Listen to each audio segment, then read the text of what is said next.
Chez Huggin et Mumin, on a le soin de vous proposer des récits de qualité et des comics qui sortent du lot. Évidemment, on se régale avec les rééditions de Madman en intégrale. C'est la première fois, je crois, que Madman est édité en intégrale. Déjà 2 intégrales sont disponibles. Nous avons eu 2 numéros de Comic Box. On espère qu'il y en aura un 3e parce que c'est véritablement un MOOC qu'on adore. Il y a eu évidemment les Matrix et tous les bouquins qui ont été réédités. Il y a eu des choses comme les Seven Sons. Il y a eu bien entendu Philadelphia. Et un de mes préférés, c'est ces éditions qui reprennent les épisodes horreur, donc les épisodes Halloween des Simpsons. Le premier tome est sorti l'année dernière et on l'a tout simplement adoré. Voilà que se pointe le second tome. Le voici, le voilou.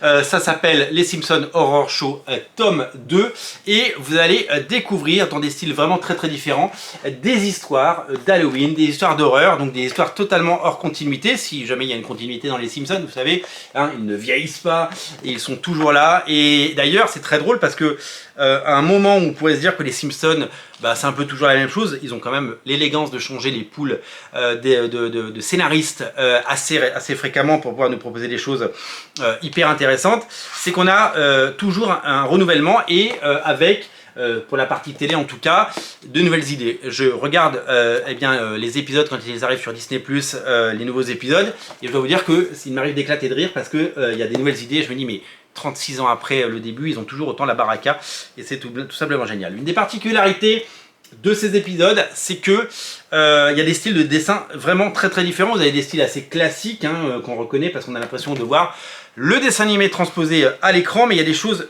très différentes avec des styles de dessin vraiment totalement qui cassent avec tout ce que vous pouvez connaître. Et ça, c'est ça la richesse de ces magnifiques ouvrages, c'est que on n'est pas figé et qu'on peut laisser des auteurs, et notamment des auteurs de comics, eh bien, s'amuser. Je vais vous citer quelques auteurs. Il y a Terry Austin, l'encreur de John Byrne sur les X-Men. Il y a Cal Baker, Hilary Barta.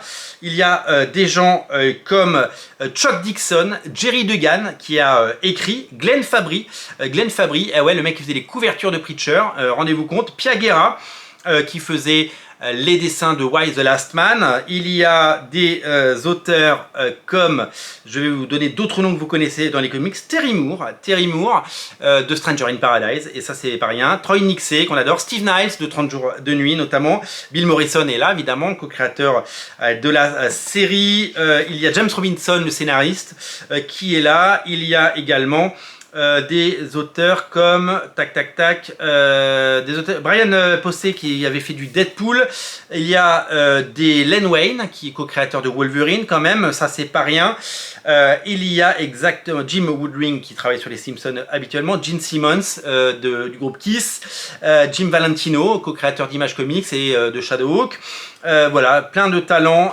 pour des récits absolument incontournable et éternel que je vous invite à découvrir avec vraiment, je vous le dis, des styles très différents et une ribambelle de talents. Vraiment, j'adore ces intégrales et en fait, je vais vous expliquer un petit truc. Avant que la première intégrale ne sorte en France, en fait, aux États-Unis, ça ne sort pas sous le même format, ça sort en format un peu absolute, format un peu plus grand. Je connais pas la qualité de papier parce que j'ai pas eu l'occasion de la toucher, mais il y a un fourreau, vous savez, comme dans les absolutes.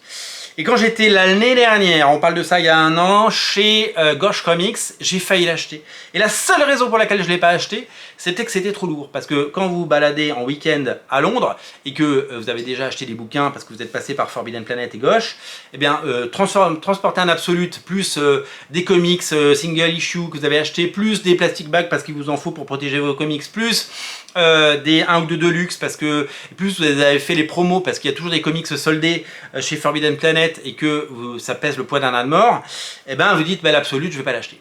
Et donc je l'ai pas acheté et genre un mois après on a eu le tome 1 et ça c'était quand même cool. Et ben cette année je suis allé à Londres pareil parce que j'y vais une fois par an pour mon boulot. Et bien je me suis retrouvé à avoir le tome 2 et là j'ai fait j'aimerais bien l'avoir le tome 2. Et là, je rentre et pam, il y a le tome 2 qui sort. Donc à l'année prochaine pour le tome 3. Et en attendant, je vous invite à découvrir ce bouquin qui est disponible absolument partout. Ça s'appelle Les Simpsons Horror Show. C'est vraiment le côté Simpson que j'aime beaucoup en bande dessinée. C'est aussi publié, vous le savez, par Jungle, qui publie le tout venant, les épisodes qui sortent tous les mois. Il y a des centaines de numéros aux États-Unis. Mais là, on est vraiment sur des épisodes complètement barrés et complètement géniaux, avec de la créativité, du fun et beaucoup de talent. Merci d'être nombreux à suivre Radio Comics. N'oubliez pas de vous abonner si vous ne voulez rater aucune nouveauté, aucune émission, aucune actu et aucun page à page. Je vous dis à très bientôt et en attendant, n'oubliez pas de lire des comics. Salut!